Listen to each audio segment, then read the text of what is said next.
Hey, COVID Day 6, what's up? It's the Culture Detective here investigating your favorite uh, uh, m- notifications, movies. And today I'm going to be doing a movie review on the one and only movie Stalker by Andrei Tarkovsky.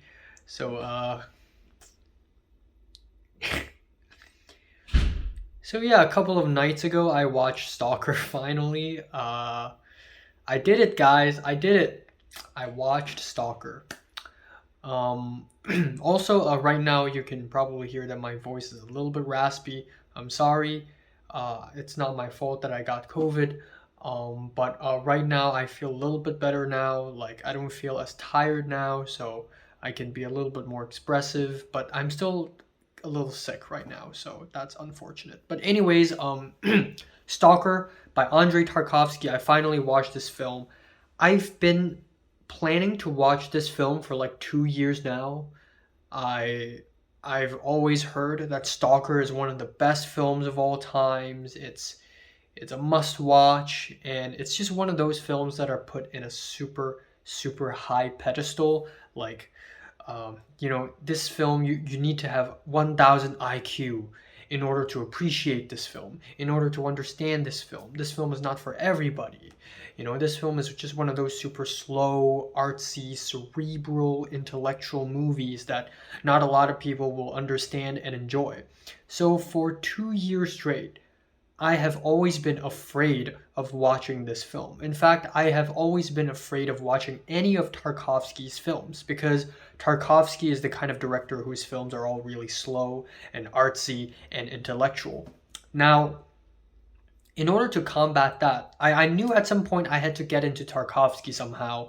So I decided to watch his films in chronological order. Earlier this year in 2022, I watched Ivan's Childhood, and I was kind of lukewarm about it. I mean, it's got gorgeous cinematography, but that's pretty much it. Like, I wasn't too flattered by the movie or anything. And logically, after Ivan's Childhood, I would have to watch Tarkovsky's second film, Andrei Rublev, except I can't watch it. I just can't. The third movie to go would be Solaris, but I heard Solaris is even more difficult to get into than Stalker.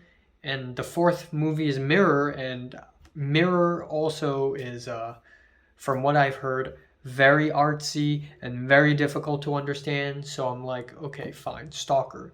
So I gave up trying to watch Tarkovsky's films in chronological order. I jumped from Ivan's Childhood to Stalker.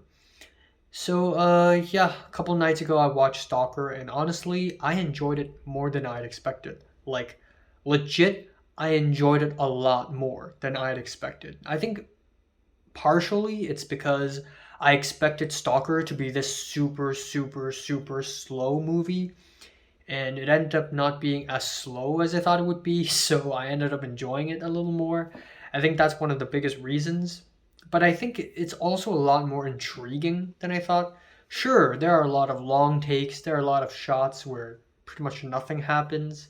There are a lot of shots of trees and like dirt and the grass and whatever. But the plot itself, the premise itself is actually really freaking interesting. So essentially, Stalker is a movie based on a novel. Man, there's just nonstop notification. It's based off of a novel called Roadside Picnic, and it is about a zone. Some meteorite hit Russia. That is back when Russia was the USSR, and it created a zone. And inside a zone, there is a room. And this room is not your average room. It is a magical room because whoever gets into that room will have their wish, their innermost wish granted. And so a lot of people try to enter the zone to grant their innermost wish, to find happiness. And so it's sort of this mysterious sci-fi movie, and this movie is classified as sci-fi. But if you go into this movie thinking that it's going to be one of those, space stations and robots kind of sci-fi, then you will be very surprised because there is none of that.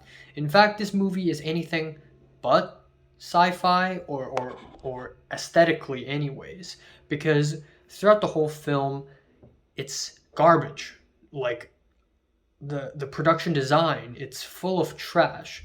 Like there's shattered glass, there's shredded paper, there's dirt and mud, there's stinky, disgusting radioactive sewage water all over the place. There is toxic chemical fumes and toxic chemical waste all over this movie, all over the sets in this movie, and they're not fake, they're real. This is one of the reasons why Tarkovsky passed away. And as for one of the actors, and as for Tarkovsky's wife as well, is because there are just so many chemically toxic stuff on the set, which also created a lot of allergic reactions for a lot of the cast and crew on this movie. So it's very disgusting and gross, and that's part of the aesthetic of the movie, and it's very much intentional. So I applaud the production design, but it's also very daring. And also, apparently, Tarkovsky filmed Stalker 3 times. The first time he filmed Stalker, the film stock went wrong, and it looks really green and disgusting and bad, so he had to film it again. He fired the cinematographer and hired a new one, except the second one, he didn't like it, so he had to hire a third cinematographer and film the whole thing all over again. So making Stalker is really a hell of an insane thing in and of itself. But anyways, back to the film. It's definitely really interesting, and Tarkovsky's take on this sort of story and this sort of subject matter is really interesting and poetic. First of all, the movie, a bulk of the beginning and the end of the movie is in black and white. It's not really black and white. It's monochrome, but tinted in like yellow or orangish brown. And it's really interesting. And at the 38-minute mark, the moment the three main characters entered the zone, the film turns into color, which is beautiful. Gorgeous cinematography. But I really like the usage of color here. And that is not the only thing that differentiates between monochrome and color. A little bit later in the film, there's also several shots outside of the zone that is also in color. Now, the moment that this film hooked me was when the main character turned his head and told the other two characters, saying that the zone is a complicated set of traps. And it's really interesting too, because when you enter the zone, you cannot walk backwards. I mean, yeah, you can walk backwards literally, but you can't go back. Like outside of the zone, like return to the outside, or just go back in general, to go back to your last destination, wherever it is.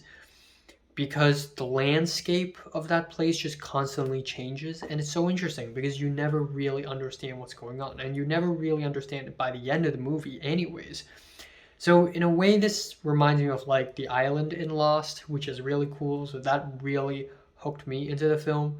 There are also a lot of poetic shots in the movie that are absolutely stunningly beautiful. The dream with the dog, as well as the my favorite shot of the entire movie, the sand dunes in the pipe.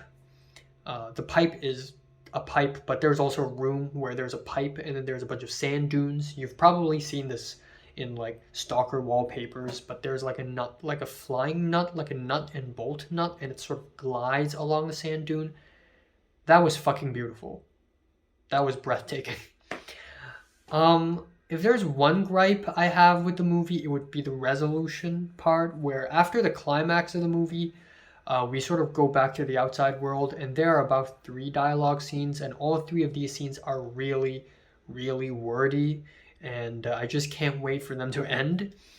But then we have the final scene, and it's beautiful. It has a lot of strange implications. It came out of nowhere, and it's really interesting. It's really interesting. I'll say this: the last scene of Stalker is the most sci-fi scene out of the entire Stalker, and you will understand why when you watch it. But yeah, I just really love the themes explored in this movie, because essentially, again, the room is sort of like the genie in the bottle. It grants you your innermost wish. But a lot of people go in there to fulfill their innermost wishes, but turns out they don't even know themselves. and their innermost wish is granted, but that's not the wish they wanted to be granted. And so they ended up having despair instead. There's also a way to look at the main three characters. The main character represents faith. We have the writer character who represents art, and the professor character who represents science. So it's almost like art and science tries to follow faith, to find meaning, just to find out that there is no meaning. So there's a lot of interpretation behind Stalker, and I really love it. And it also doesn't feel like one of those films where nothing happens and you just sort of have to create meaning out of nothing. No, there is a lot of substance. There is a lot going on. And this is definitely a movie that you have to rewatch a few times. So this is less of a review, more of a first take or a first reaction. And yeah, so for now I'm giving this movie a 10 out of 10. I think it's amazing. I think it will consolidate as a 10 out of 10 the more I rewatch it. But for now, I can already tell this is going to be one of my favorites of all times. And yeah, I'm just going to leave it at that. So, have you watched Stalker by Andrei Tarkovsky? From 1 to 10, how much is rated? Like it, and subscribe if you want more. And thanks for watching.